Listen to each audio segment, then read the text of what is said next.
some more.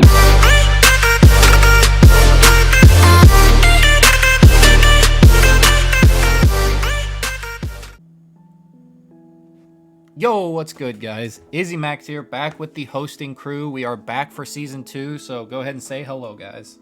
Hey, how's it going? Ryan here, long-time observer, first-time player. What's going on, guys? Matt here, returning from season 1. So, I am actually more excited for this season as I was last season. I don't know how you guys feel, but I feel like the player base, and I know some people left and some people stayed around. It's not so much the people we have, but everybody's more experienced, and you could tell when we go through the drafts that it's going to be a lot more competitive than it was last season. Yeah, there's really nothing. No draft has any huge issues this go around. And I think there's a lot of subjectivity to the power rankings this go around compared to last time. Like last time, I remember when the power rankings came out, Maxwell and I had posted our list to each other, and what ended up happening was as the season progressed, the list that Maxwell and I made looked more and more like what actually happened during the season. Oh, yeah. And this time, though, there's a few discrepancies, but overall it lines up pretty well overall. And the placements are all really close this go around, too, which I think is a good sign. Yeah, so one thing that is going to be a little bit different for the people watching who aren't involved in the league is there are actually going to be divisions this year. Just trying to shorten the season, kind of tone down on some draft fatigue. But the divisions are very much so even. I do feel like they're very balanced. But if you guys are ready, we'll go ahead and jump in our first one. Okay, let's go. So the first team we have here is Nin, and you do see his score. He averaged a 9.5. I will say for the first 4 or 5 people, they're very close. You're not going to see big jumps. There are groups, and that's about it. One vote could have bumped Nin up 4 slots. So just going over his team, he was first overall in the draft, and he picked Latios, which I think took a lot of people by surprise. But what really, I think, helped him out a lot with his first pick is Clefairy. I think Clefairy-Latios is actually a decently good combo because what Latios is weak to, Clefairy isn't. And I feel like that could facilitate a lot of things, and Latios can also do some support things with some Tailwind. Xurkitree Pincurchin seems good. He also has Hawlucha for some terrain stuff, and then the Palisand Selgor. The main thing I don't like is he has too many NFE mods. Clefairy, Dottler, and Dracloak. That's my thoughts on what he got, so you guys go ahead. I wouldn't worry too much about not having the those fully evolved mods. I mean, Clefairy obviously is it's hard to even categorize it with the rest of them because it's so good with Eviolite and Friend Guard. Oh, I'm just talking about item placement. It's going to be difficult if you want to bring a combo of those. Yes. Sure. Yeah. I mean, but at the same time, the Dottler and the Dracloak, I think for basically everybody, it's going to be difficult to bring those tier 4s to battle anyway. So I don't really see it being a huge problem for Nin. The Dracloak might want to be carrying a Focus Sash anyway. Dottler obviously has an Eviolite, but we'll get into Choice Scarf here in a bit. Yeah. But yeah, I don't really see it being a huge problem. I don't really know what Dottler wants to do here anyway. I mean, it's his only Trick Room setter. Does Latios not get Trick Room? I don't think so. Okay. We could double check that, but I don't think it does. But yeah, I mean, I guess he would want Trick Room for Pincurchin and Palisand, but for the most part, there's not much of a Trick Room team here, and you don't really need Trick Room for Palisand anyway. No. Ryan, thoughts? Nin's team is very lead-oriented. There's a lot of scary leads he has. He can lead Latios Clefairy. One thing about Latios, I feel like people do sleep a bit on Latios. One thing, Friend Guard's going to help it out a lot because it's a little frailer. But even still, Latios has a good stab combo, Dragon Fairy, and gets every coverage move in the game. It can throw out Max Flare, Max Ice, max lightning, max water, max fighting. Like, it literally can hit anything for super effective damage. And combine that with Clefairy redirecting it, I actually think that thing's a pretty big threat. And it's got speed tiers 4 in general, Gen 8, are lower than they have been in the past, and Latios is very fast. Yeah, not to mention this. Clefairy gets Icy Wind as well, so... Yeah, and Latios also, in matches where it's not coming in as a offensive mon, it's actually a pretty solid support. It gets Trick Room, Dual Screen, or no, it doesn't get Trick Room, but it gets Reflect, Light Screen, Thunder Wave, and some gimmicky stuff too, like Reflect type. yeah, Reflect type and some other nonsense. So it can work pretty okay as a support mon. Terrakion is actually one of his bigger threats I think people are going to sleep on. He has an issue where Dracolope can beat it up or surf it to either proc weakness policy or to activate Justified boost. The big issue with that strat is that Terrakion's faster than Dracolope. Yeah, you have to scarf it. You either have to make your Terrakion slower, or you have to scarf Dracolope, but Dracolope can't be faked out, which actually makes that decently consistent. And Xurkitree Pincurchin is actually a lot of pressure. I think that my main issue with his team is that, like, he has all these great lead matchups that are really hard to deal with, but I feel like if you beat the lead, then you kind of go in. Like, he doesn't have... His late game doesn't really exist in a big way. Like, Terrakion and Blaziken are okay late game cleaners, but they're not great. And I feel like they die to a lot of boosted stuff. So I don't think that's going to be amazing. But I actually think his team is underrated on this list. I know for a fact that Maxwell and I both listed his team much higher than last. Yep. Like, much higher. Yeah, his lead game is just really strong. If you guess your lead wrong, he's probably going to snowball. Yeah. One thing, too, that I want to mention, for Nin, way better team than last season. Oh, by a huge for margin. sure. Also, some people actually sent in their PR rankings kind of early, right after Nin made a bunch of changes to make this team much, much, much, much better. Like, yeah, I think he had... The initial draft Torkoal? of Nin's team would have probably been last on my list, but after the fixes, he ended up jumping quite a bit. Yeah, so. I think I had like 5 people post before he posted his changes. Yeah, and his changes really bumped his team a lot. Yeah, the only problem with him being so lead dependent is this is a best of 3 format. I think that's going to be one of the big hurdles he has to jump through. Yeah. Transactions are going to be the same like we had last season, to where you get one every week. So he'll probably find his holes and patch them up. He did that very well last season. To where he was actually coming back. No, I'm not either.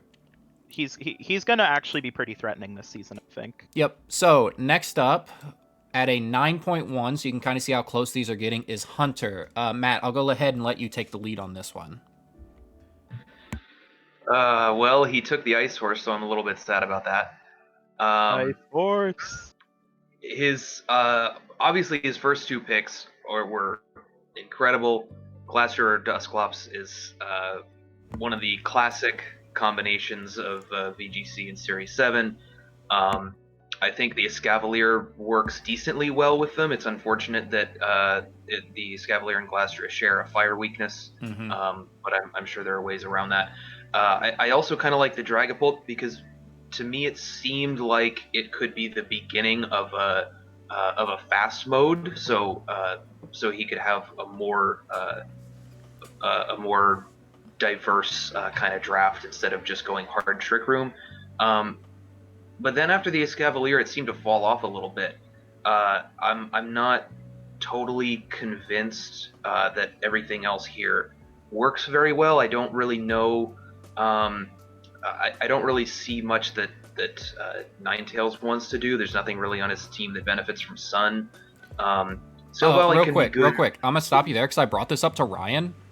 Flashfire. It's Flashfire. It's Flashfire Ninetales every week, baby. Yeah, I mean, and that can be okay, I guess. I feel like he knew he had a hole. Yeah, I feel like he knew he had a hole and he needed to patch it like fast. Even still, you still want to grab a Sunbon. I mean, yeah. Like, if you have Ninetales, you want to grab, like, even if you're running Flashfire, which I think is kind of a cool tech most of the time, Like, you don't even have the threat of, like, Vileplume or even, like, Lilligant with After You or anything like that. I don't even Right. think those Mons got drafted. Yeah, he could have taken them pretty much whenever. Okay. They weren't picked. I also like. I mean, I get the flash fire thing, but it seems to me like that's not necessarily enough to. I don't think it's enough to patch up the hole he's trying to patch up, and I don't think it's enough to justify Ninetales as the pick there. No, I don't think so either. Yeah, no, Hunter's draft was interesting. There's also, like, Weezing doesn't make a lot of sense on his team, I don't think, because he wants abilities on every Mon on his team. Yeah, for the most part, yeah. Like, there's no reason to cancel abilities, so you have a bulky support that dies to Max Quake unless it's Levitate or Max Mindstorm. Sandaconda is a cool Mon, like a really cool Mon. It gets Glare, which is nice, and some Coil, which is cool, but other than that, like, he doesn't really want Sand. He has everything except a Scavalier takes Sand Chip on his team. Mm-hmm. I think Fungus is a pretty solid low tier pick. Miltank is a weird pick for a normal type because I think at the time there were still some other normal types on the board that were pretty solid. Like Kangaskhan. Yeah. I think Kangaskhan was available and someone else took it, and I was like, that's kind of a huge missed opportunity. Mm-hmm. And Quagsire is helping you a bit with that fire weakness, and it's got Unaware, which is cool. But I love Quagsire. It's literally one of my favorite Pokemon. But it's not that great in doubles in my experience. I've tried to make it work, and it really doesn't most of the time. Yeah, well, from my 2 seasons of VGC draft experience, Trick Room is really, really hard to draft. Yeah. And I feel like he found the Dragapult, and then his only other Trick Room option was really a Scavalier. His fire weakness is very large. His main sweepers and, well, his main support, probably Fungus, are all weak to it. I can see him maybe going back through the weeks, maybe dropping Escav, maybe dropping Sandaconda since he does have the Quagsire, and picking up, maybe not Trick Room threats, but maybe something that can patch some holes. He can't even set Trick Room particularly consistently because he doesn't have double Trick Room setters. Right. There's one other Trick Room team we'll see later where they can really easily get away with it. Like, you can't run Mental Herb on Dusclops. Like, you just can't. No. That said, Dragapult's always a threat. Escavalier has proven itself to be really good in draft formats. Mm-hmm. Glastrier and Dusclops is just unbelievably hard to deal with in of itself. And I think that gives this team a lot of backbone. But I think it's predictable, and I think that if you can play and predict around it, I think you'll be fine. Weakness Policy G-Max Anaconda from a Surf Dragapult. Here we go. That'll be a hot mess. All right, next up, we got one of our new coaches, EM Burst, with a 8.9, so barely passing Hunter here. Ryan, go ahead with this one. I like this team, actually, a pretty decent amount. It's not perfect in some ways. I think there's some weird stuff on here, but I do like a lot of the ideas. Kartana Incineroar is just awesome. Like, flat out, that's great. Really strong combo. I like that paired with the Gyarados. I don't love Cresselia on this team, but it's not bad. It's a nice bulky Mon, and it can just be kind of obnoxious and hard to deal with. But he doesn't really want Trick Room, which is the main reason you grab Cress, is you want a consistent Trick Room setter. Most of the time. Nidoking is cool. It's kind of a good late game Mon, because Sheer Force doesn't activate with Dynamax. Mm-hmm. So you tend to use that kind of late game. Klefki is one of my most hated Pokemon on planet Earth. I hate that thing. I was in charge of another league, and in parentheses I wrote, please ban next to Klefki. Great Prankster Mon. Swampert I like on his comp. It fixes a lot of... He kind of used Swampert in a similar way to how I use Seismitoad, and I respect that a lot. Mm-hmm. Really covers some holes, gives him some nice extra support. Mianshao is a very slept-on Mon. It gets Fake Out and Coaching, and his team really likes coaching Mianshao a lot. Kartana and Gyarados can both kind of spiral with that. I don't know what Stormjourner's doing, but I'm excited. Orbeetle's solid Mon. Good Trick Room mode. Good Trick Room Mon, but it's really fast, so again, he doesn't really have a Trick Room mode, so I don't quite know why it's there. And Amolko just rounds out the coverage and, is I would say Rotom Fan is discount Zapdos, so Emolga's discount Zapdos. Dollar General, baby. I don't know. I think that's I found it in the Quick Trip parking lot. No, his team is kind of weird, but it's not weird, but it's not it's bad. good. It's gonna be hard Yeah. to prep for. Yes, I think that's the big thing. Like, you look at his team and you're like, all right, Kartana, definitely coming. No, not really. He does have some really good sweepers outside of that in the Gyarados, maybe the Nidoking. Maybe we'll see a Dynamax Swampert. Like, his team is decently balanced. I just think he's kind of low because nothing really sticks out. Yeah, I also think there's not a ton of synergies that work. Like, he doesn't have, like, it's like, okay, cool, you got Kartana and Incineroar. That's awesome. And you got this Gyarados, and you got this Crest, but none of these Mons really work together to, they don't actually support each other. They're all independent threats. Right. If that makes sense. Yeah. I think I agree with that. There's not a lot of synergy here, but there is some strong synergy in that he has a really a pretty strong fire, water, grass core. Yeah. And what's really cool about this particular core is that he has two different water types that each cover for one of water types weaknesses. So that's kind of cool. Gyarados not weak to grass, and Swampert not weak to electric. So that's kind of cool. The other, I think, aside from the lack of synergy, except for that core, I think the one of the most glaring problems is like you guys mentioned. There's a Cresselia here, Trick Room mode, and I think that can be really detrimental since it's taking up one of these tier 1 slots, and you really need those tier 1 slots to be doing a lot of work. Yeah, for sure.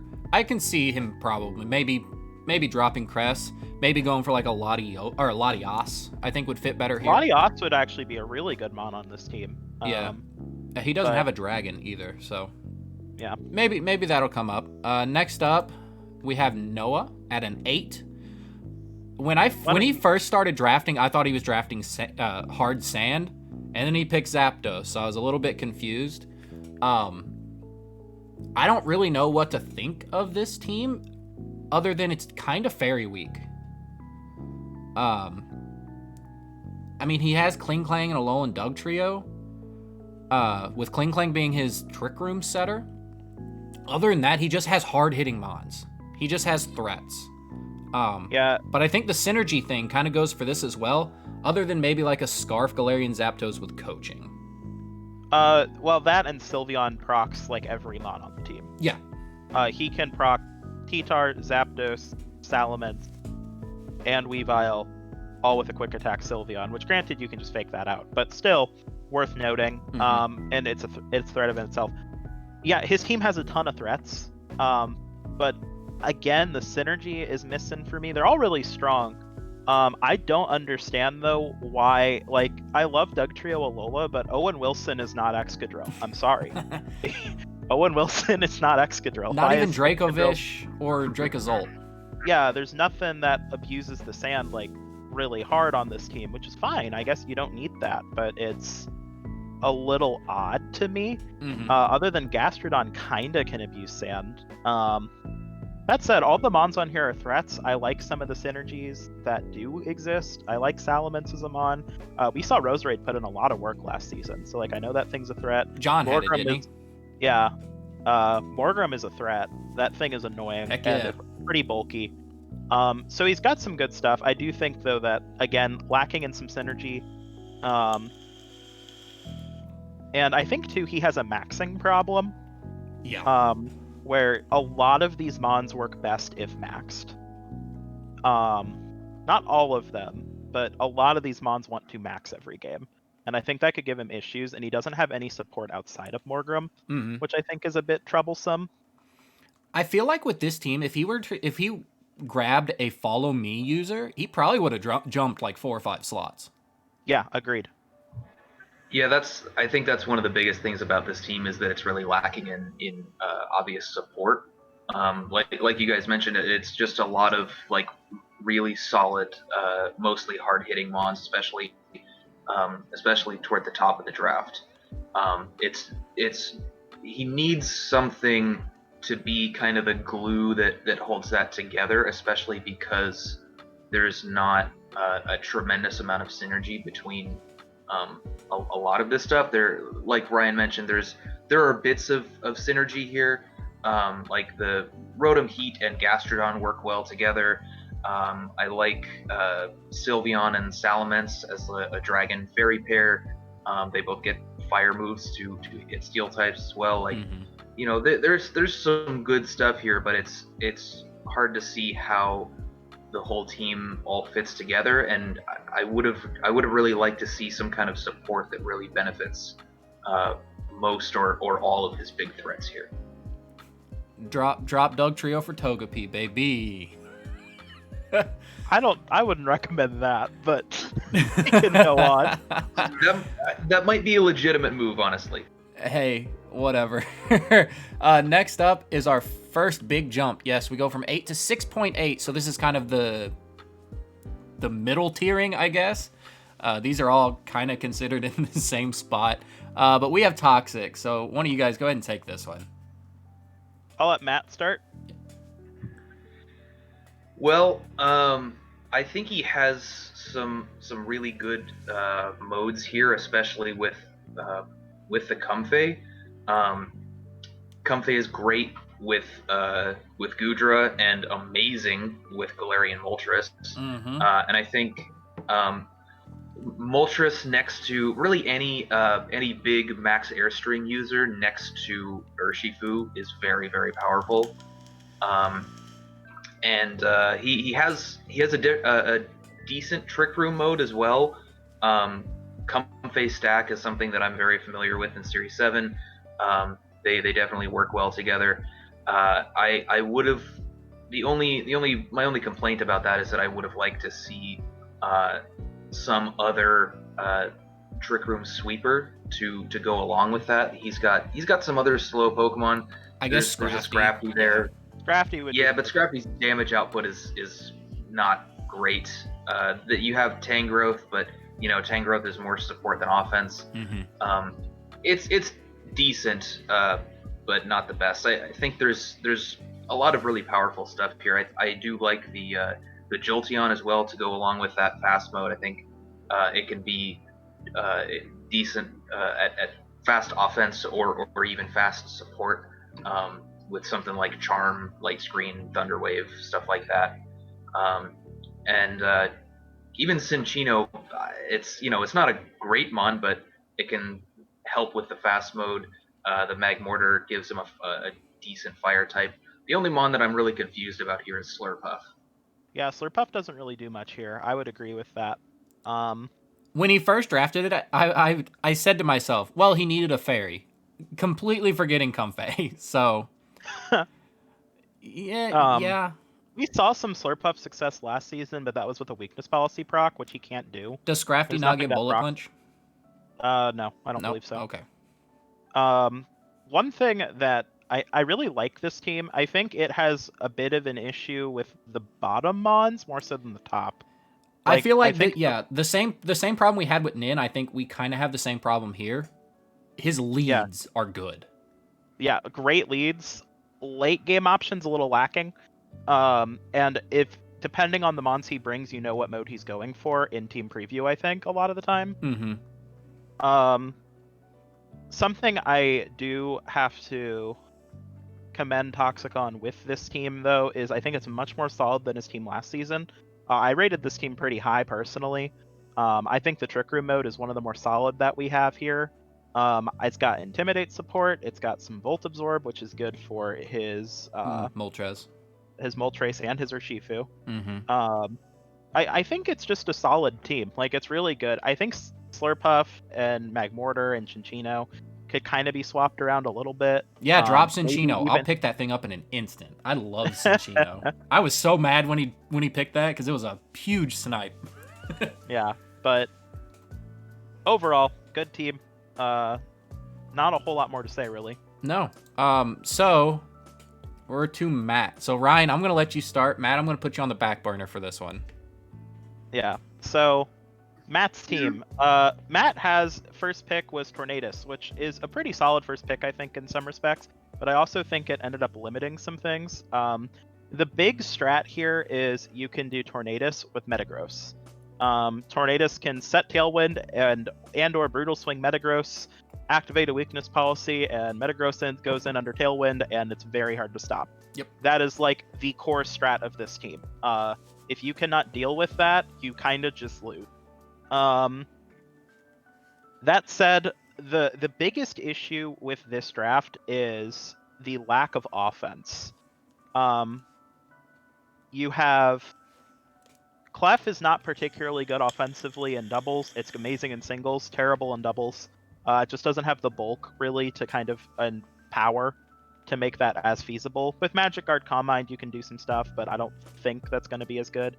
Entei's a solid offensive mon, but it's not like spectacular. I don't really know why. I mean, Milotic finishes off a Firewater Grass Core with Serena, but Milotic, like, the big thing with it is that it gets competitive. But all of your sweepers are immune to Intimidate. So you would never bring Intimidate against this team.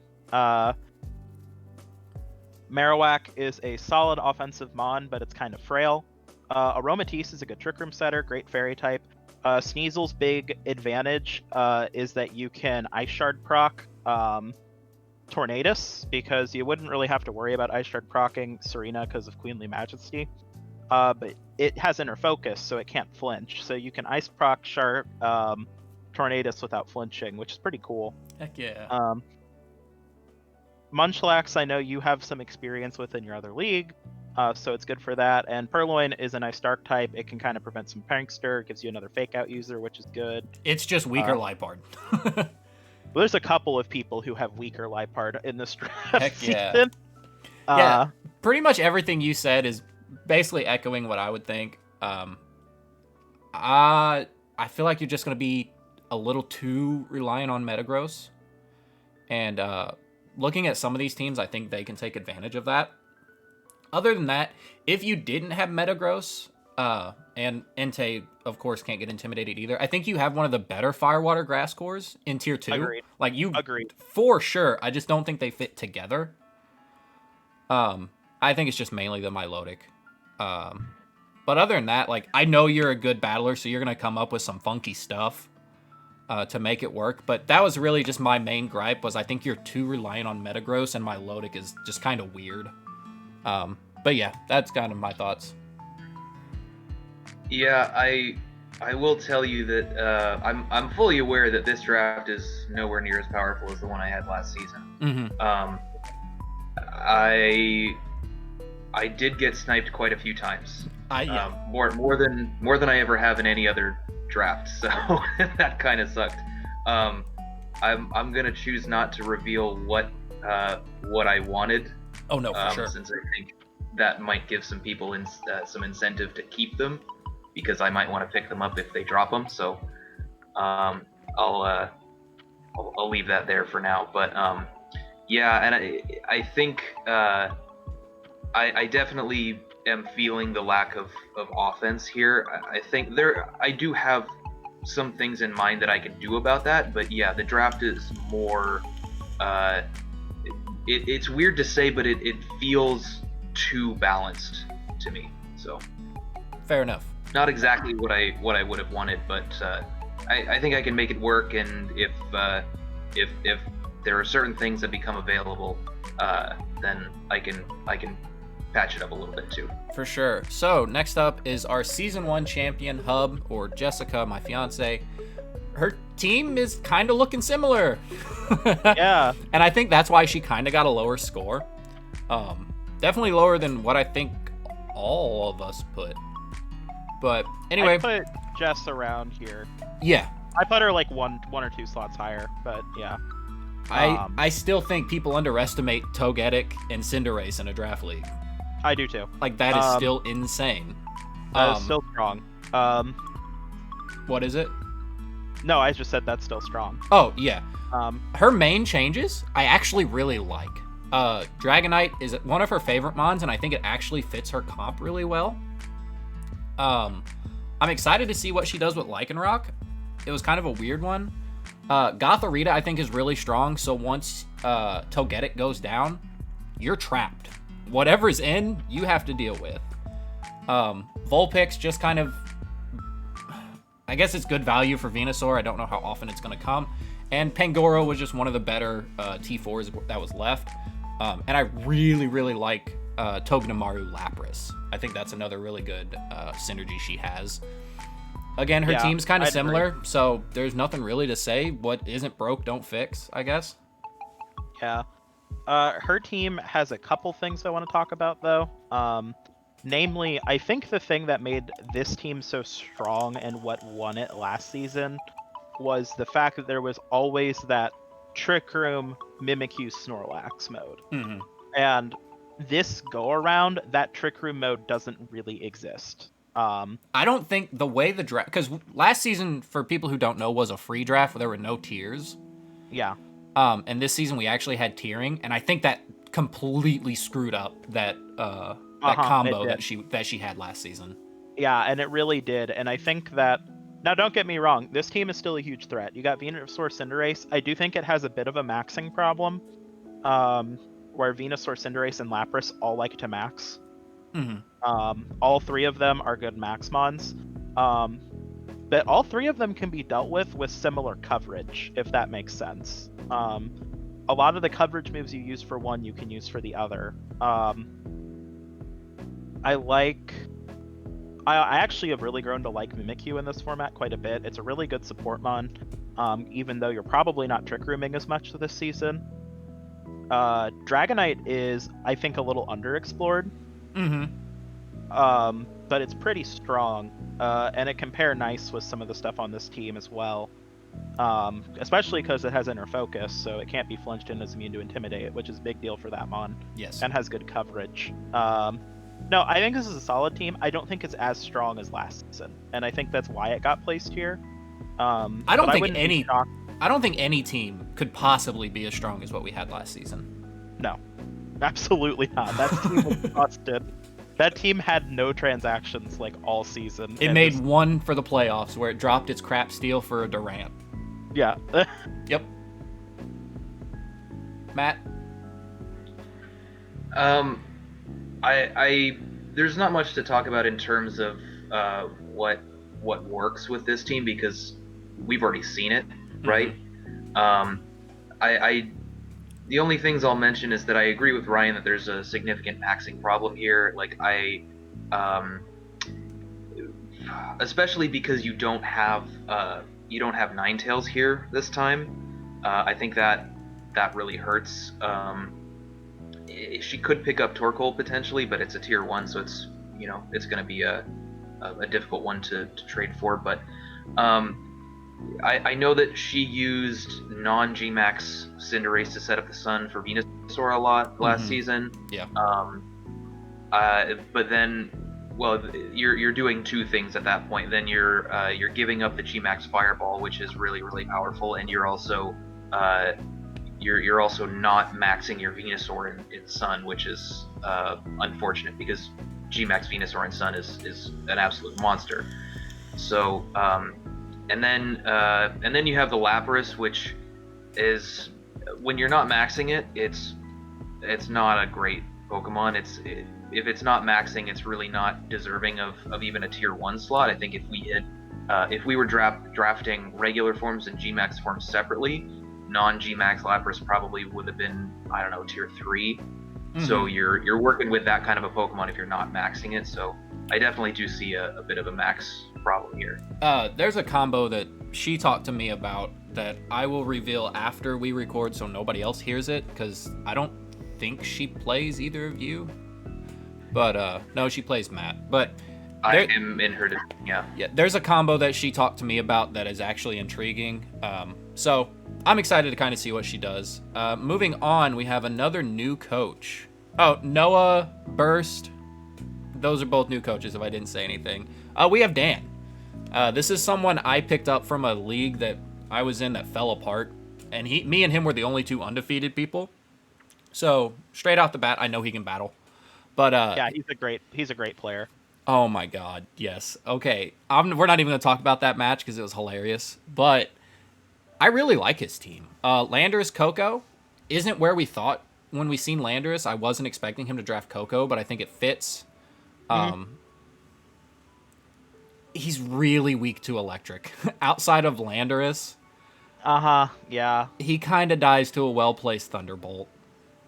Yeah, and also, here's the thing with his team that I actually honestly think affected his rating a bit. He traded out, initially that Ludicolo slot was Kingdra, Mm-hmm. and I don't know why he switched off of it. Truthfully, like, I've used a lot of Rain. Like, Maxwell can attest, I've used a lot of Rain teams. Ludicolo is amazing if you can get Weakness Policy procced. I Life don't Orb think he Ludicolo, can. and he can't. I checked. He doesn't have anything that can really proc it, and Ludicolo works best with Weakness Policy. I'd actually argue it's better than Kingdra with Weakness Policy. Actually, With Life Orb, though, you turn Coco Orlando. yeah, he can do that. That's strong though. That's a strong hit. That said, that trade to me actually lowered his team in my respects because I think Kingdra's a much better fit here. Also, Kingdra's max moves are just way better. Like, with Ludicolo, you're always fighting with yourself too, because the max moves are pretty much always going to be Geyser, Hailstorm, and Overgrowth. Mm-hmm. And sometimes you need to click Hailstorm and you lose Swift Swim, which is not good. Yeah. And like that happens like a lot when you battle with it. Kingdra, Max Wormwind, Hurricane, Geyser, Hydro Pump, Hurricane, Draco Meteor, and then like a move in the back. Well, like, physical just or protect. special as well. Yeah, like either way. And like those are much better max moves. I don't know if he just felt like he needed a grass type, That would make sense. but didn't want to lose his Rain Sweeper. Yeah.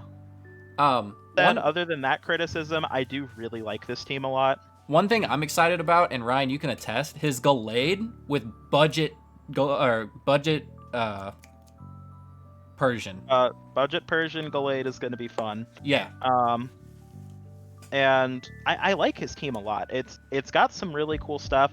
I worry that it will be a little bit, in some respects, a little bit almost like kind of, it's a win game one sort of team. Yeah. This team will win a lot of game ones. I don't know how easily it picks up games 2 and 3. Does that make sense? Yeah. Matt, what are your thoughts on this one? Yeah, I think that makes sense. This team seemed a little bit similar to Noah's team in that I don't think it has really enough support. It has more supportive options than Noah's does, that's for sure. But I think you see Suicune and Politoed, they're sort of similar in the ways that they can support, but both of their support move pools are a little bit shallow. Mm-hmm. Politoed is kind of limited to like Icy Wind Helping Hand, which is good, but that's about all it can do. Suicune is it sets up a Tailwind, and then you can, if your snarls aren't really doing anything, then it's sort of just sitting there. Evil might be good. I'm curious to see what he does with it. I'm assuming it's like Electric Seed, Unburden stuff, and taunt, snarl, fake tears, whatever. Could be good next to Coco. Coco is another Pokemon that could actually be decent support. You can do taunt, electro web, screens. You got Volt Switch and U-turn, but then you're using one of your main damage dealers as a support mon instead. Right. And last is Musharna, which is a great Trick Room setter actually. It's just I've used it before and I found its support move pool to be a little bit shallow as well. Yep. I think we pretty much covered this one. So next up, we got Ryan. Matt, why don't you take this one? Yep, I'm gonna shut up. All right, so going into the draft, this is not what I expected to see from Ryan. He was going around talking about how he's gonna meme on everybody.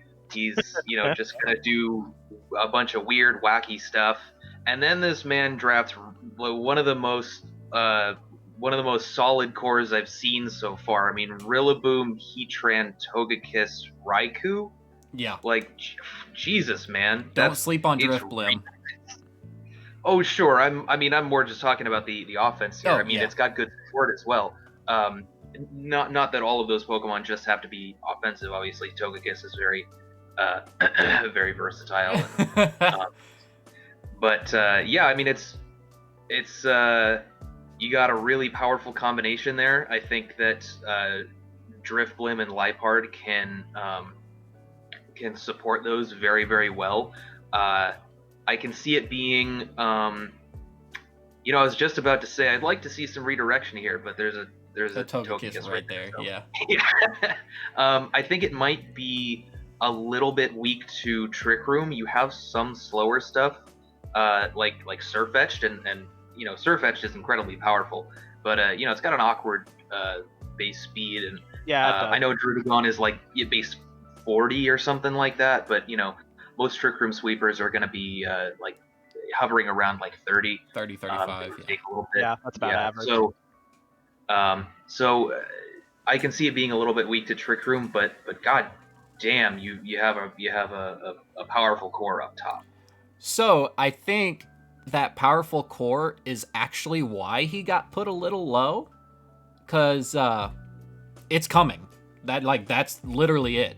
That core is coming to the game, and I feel like that might be why people put him a little lower.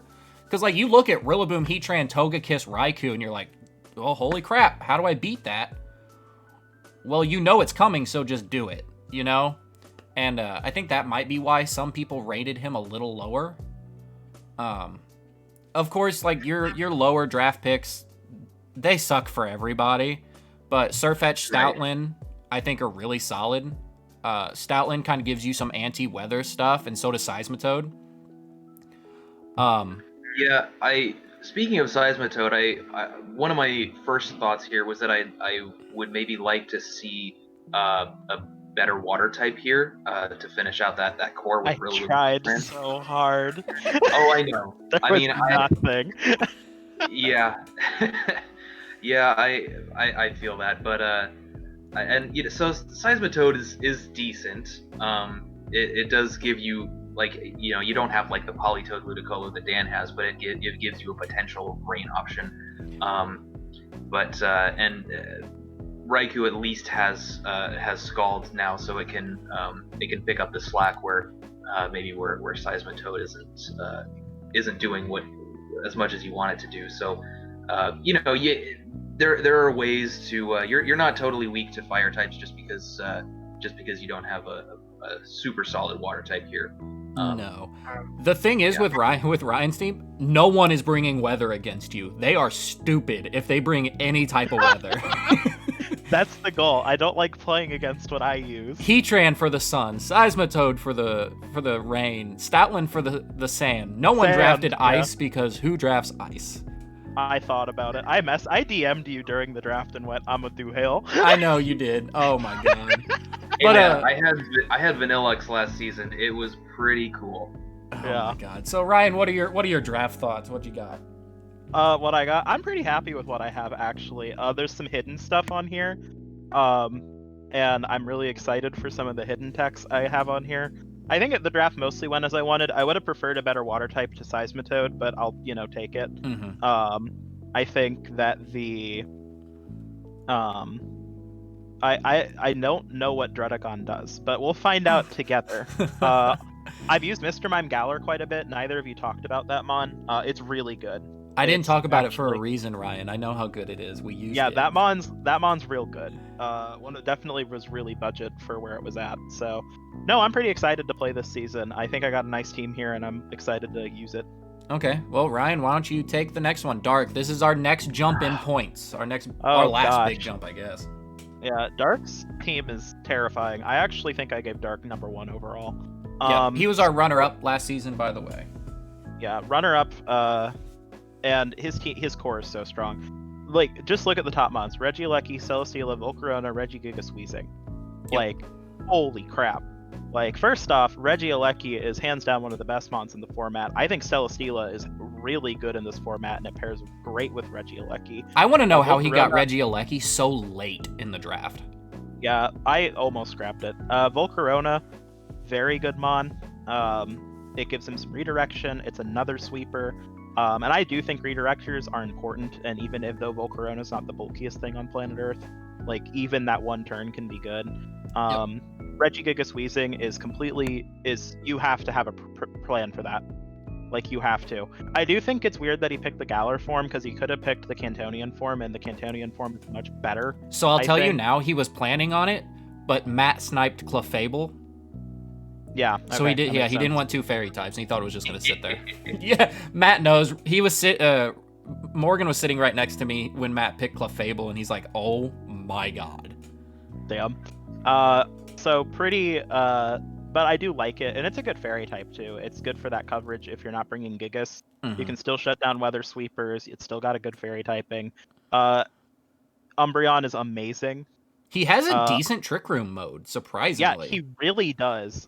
You can really work a Trick Room with the Drampa, Runerigus, BHM and BVM, Umbreon. Those are good Trick Room modes. I think Umbreon is a really slept on support mon.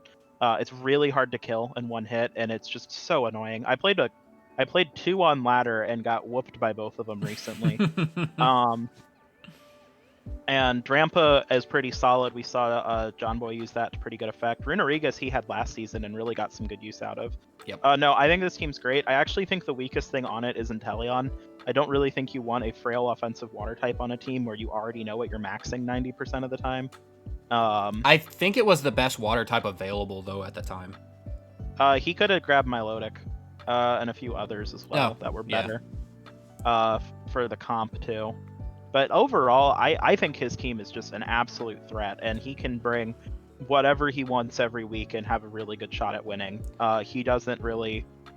I mean, you can even just, you can just completely flip the tables, too. Like, you can bring a support Celesteela with a max Life Orb Regieleki and just win. Like, you can... Yeah. There's some good bait and switch here, too. I think he took Hub's spot for being, like, the most rounded team. Yes. I think what's going to shoot him in the foot is probably only going to happen at the beginning of the season, and that's figuring out how to use it. Yeah, his team's tough to use. And I actually think that several of the top-rated teams, including my own actually, I think a lot of these top teams are going to be tough to use and figure out how to use. I think they're going to struggle in the beginning and just skyrocket. Yeah. Yeah. Matt, what are your thoughts on this one?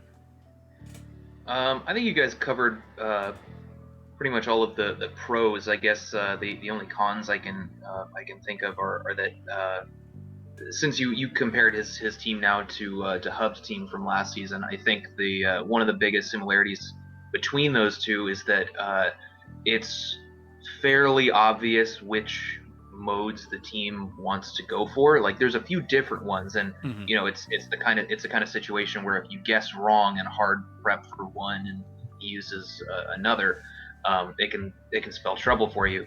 But at the same time, you know a lot of what to expect. I mean, the Wheezing Regigigas is obvious.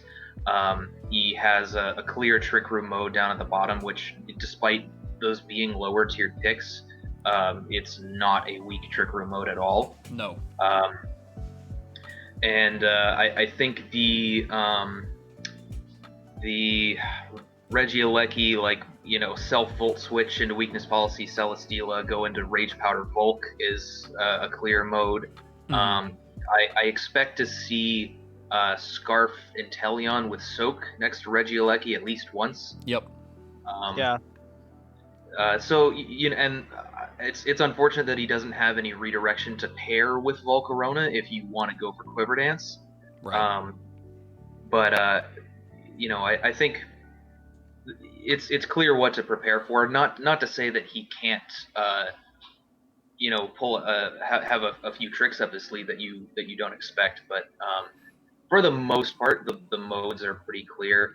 I also do want to say that I don't necessarily think that Kanto Wheezing is just objectively better than Galarian Wheezing right now. No, it's not. Especially because I think it's fair to say that in the current VGC metagame. But in draft, and it's of course, a little different. Right, you're not going to be you're not covering for everything at the same time, and you're not always covering for Kartana. Right. Right, exactly. So yeah, I don't think that's a bad pick at all. Regardless of whether he needed a fairy type or thought one was better than the other. Like I think putting either one of them in that slot is completely justifiable. Don't sleep on Strange Steam. That is a That's a strong terrible move. move. It is, yeah. Yeah, Matt, that too. I mean, yeah, just having the extra fairy coverage there is nice too. yeah. I know you thought highly of this next one, so I'll let you take it. Yeah, this one is. Oh Ooh, gosh, this one is terrifying. I'm not looking forward to playing this team. Um, anybody who has played 2018 knows that Tapu Fini Zapdos is incredibly powerful. Zapdos next to Garchomp is easy Disquake stuff. Disquake. They cover each other really nicely.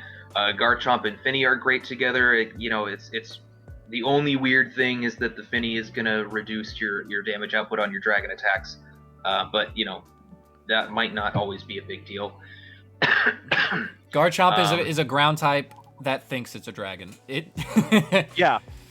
Right. Yeah. So I mean, they cover each other very well. It's the only thing that's a little unfortunate there is that he doesn't have like a really good offensive steel type to round out that core, but there is a Bronzong there, so which then starts his Trick Room mode as well with and Alolan Marowak. We all know that thing is just a monster. Yep. The only unfortunate thing is that it's sharing weaknesses with Bronzong. So it might be a little bit harder to cheese your opponent with some ally switch stuff or something like that. There might be a dark type that tries to blow up one or the other, and you can't prevent both, something like that. So, but the Conkeldurr and Marowak I think is a solid Trick Room mode as well. Maybe a little bit weak to Intimidate, but you can get around that. I just think that his first 4 picks are just so incredibly powerful together. It's maybe one of the best, probably the best. I'd say it's the best top tier cores that we have. I mean, I placed Tay at number 1 for sure. So.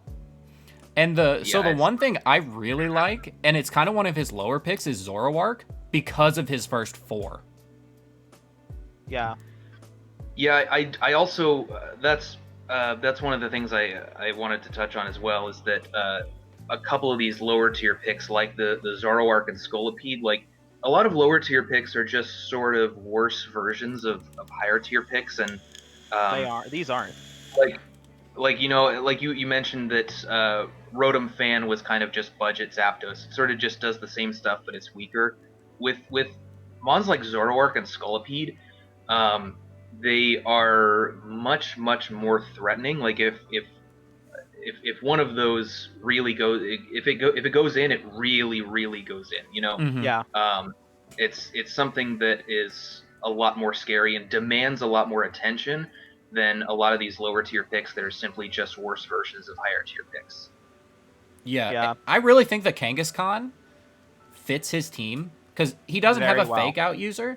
And like you said, his main Trick Room mode is kind of weak to like Ghost. So you now have a fake out user that can fake out Ghost types. Yeah, which is really good. No, I like Mr. Rhyme. I'm using its pre-evolved form. It's better form. It's better form. But I took it before him, so there's that. But overall, no.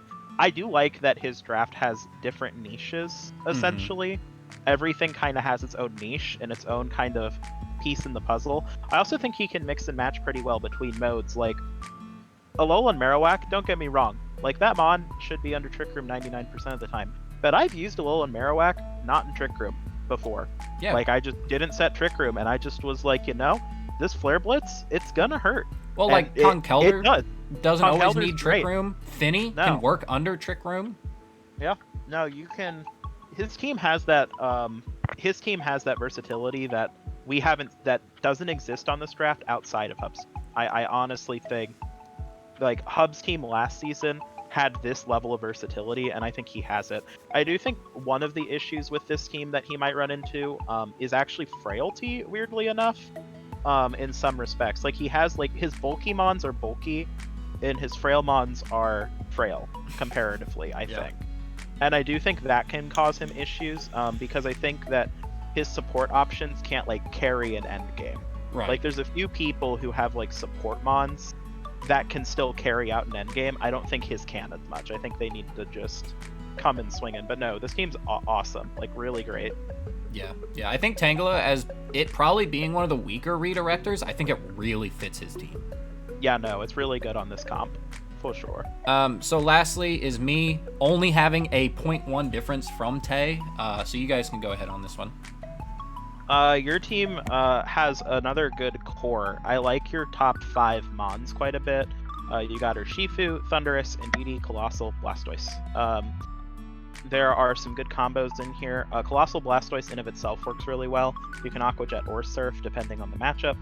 Indeedee actually pairs pretty well with Blastoise if you want to get a Shell Smash up. It's almost free. Thunderous and Urshifu are just really threatening, and I've actually seen people just lead it. Because it deters Intimidate, and those two right next to each other as a lead are terrifying. I can tell you because I'm prepping for it right now. There are a couple things that I actually...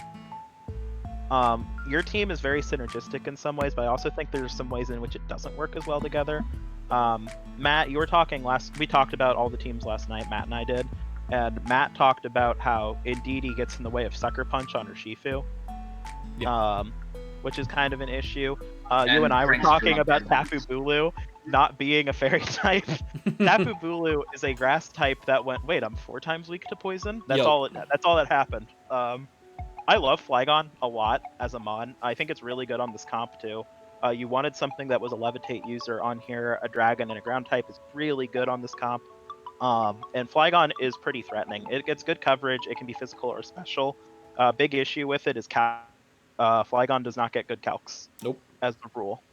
I hate Aegislash, but it's skill type and it's ghost type, so that's solid. I love Aegislash, man. Executor's weirdly good on your comp. It pairs really well with Colossal, like for a late game kind of opportunity. It also can pair well with Flygon, and with Tapu Bulu as well.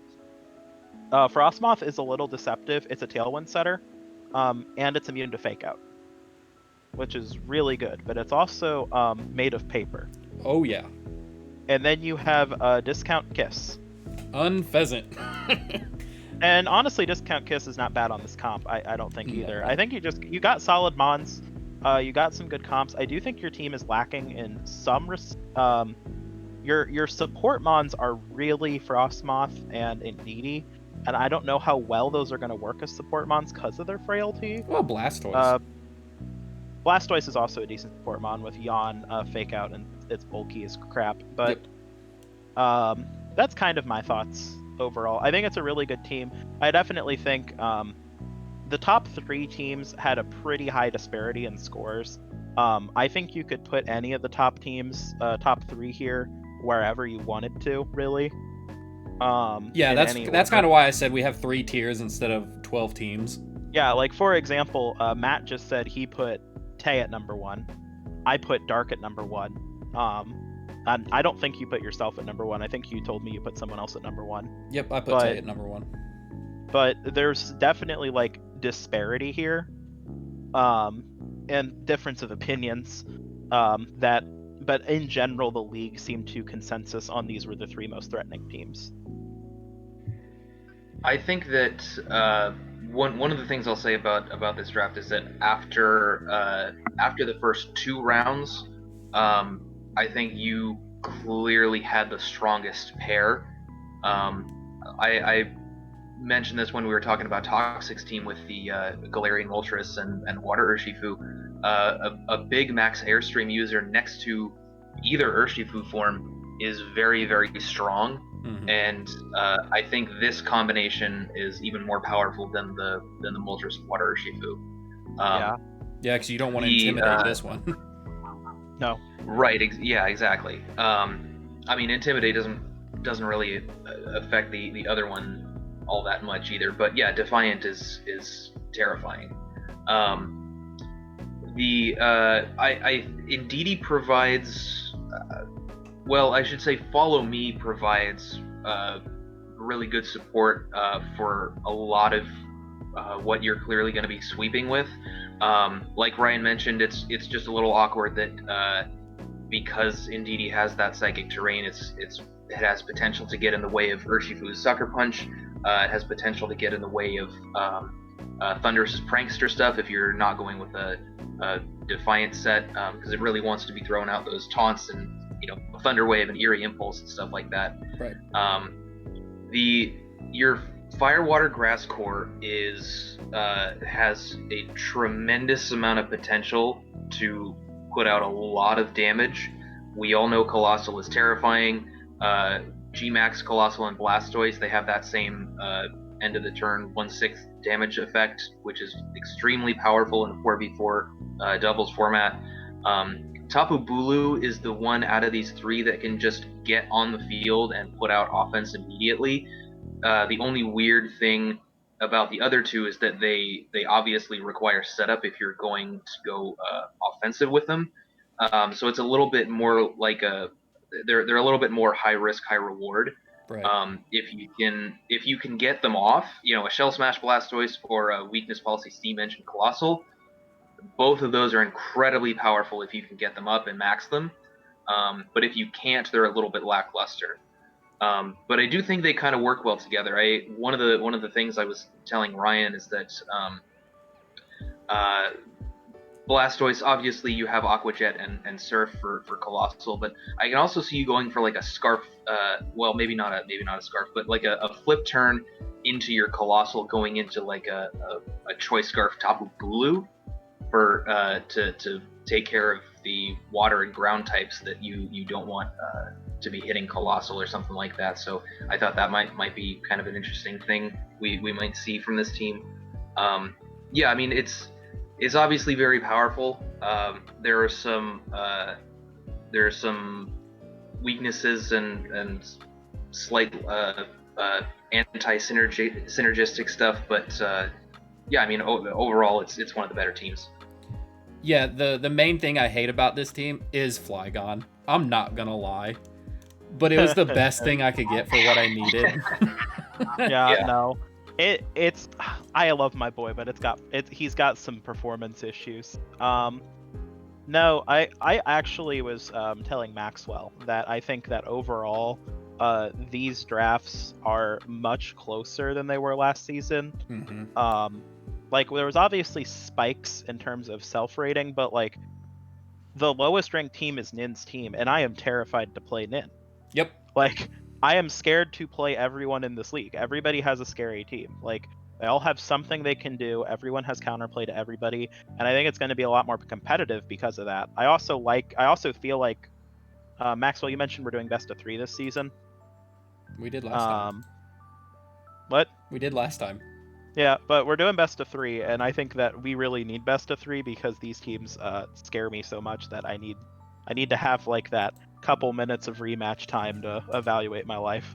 Yes, and what you guys see here, like I said, we have divisions. So this is just overall ranking. I just kind of put them here, and this is for our weekly transaction stuff as well. But the teams you see in red is one division. The teams you see in blue is in another. And I just kind of want to touch on this. This is the most terrifying thing. Mostly for me and Ryan, the top 4 people are all red. I'm so scared. And I play you week 1, which is not fair. Why is this happening? Yeah, that's another thing you'll see in these games as I zoom out here. So this is the format of games we'll be doing. There will be 3 weeks of cross-division play. And then for playoffs, we will have a wild card game for the 4 and 5 of each division to play in, and then we'll do normal playoffs from there. One thing that confused people from last season, you only get 1 playoff transaction right before playoffs start. It'll probably be after the wild card game, so you don't get to pick up a Mon after every round. It's just one Mon after the wild card game. For the new coaches, the way their transactions work, after every week, we'll have the standings. We will do kind of a counter draft, starting at the bottom, ending at the top. Drop one mon, pick one mon up. Can't pick up a mon that's been drafted or that's been dropped. And other than that, am I missing anything else? We have bye weeks this season, Yes. which is something that is new for this season. The ones you see that aren't colored. Yep, bye weeks are just you have a week off. Those players are not going to play during that given week. I have to wait till week 8. Yay. But that is how the bye weeks work. It'll just be a week off for those players, kind of to recharge their batteries a little bit. And that's sort of the idea. Yep. This is more aimed towards the coaches. If you cannot record your match, AE just recording it through your phone or through a capture card, do make a Poke Paste, and at the end of the Poke Paste, put your kills and deaths for the Mons, just for yours, and the other coach is going to be responsible for his. And if I do not get those, you will receive an automatic loss, an automatic 4-0 loss. I don't care if you won the match or not. I need to have these because that was a big thing that I struggled with last season. You got to turn them in. It's not hard. But other than that, I think that's all the logistics. Yeah. By the way, on the pace, because I'm gonna actually have to do the pace at least at the start. For the team pace, are you looking for just moveset and item? Yes, moveset and item. Standard. Good, because I don't want to reveal my EVs because I get specific. So. Nope. The only EVs I ask for is HP because that's going to be visible for anybody who's looking at a recording. Okay. Good to go. So closing thoughts, Matt. Go ahead.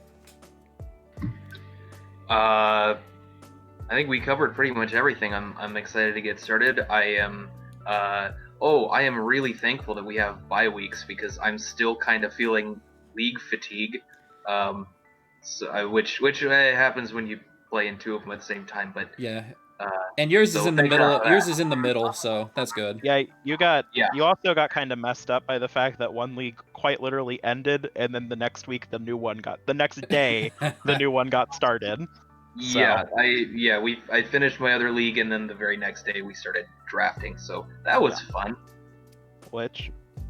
Yep. So we're not gonna do predictions for week 1. I don't really think that's fair. We just did our power rankings. So without further ado, the league starts on the 3rd. So look forward to some matches, and I'll see you guys later. Peace. Peace.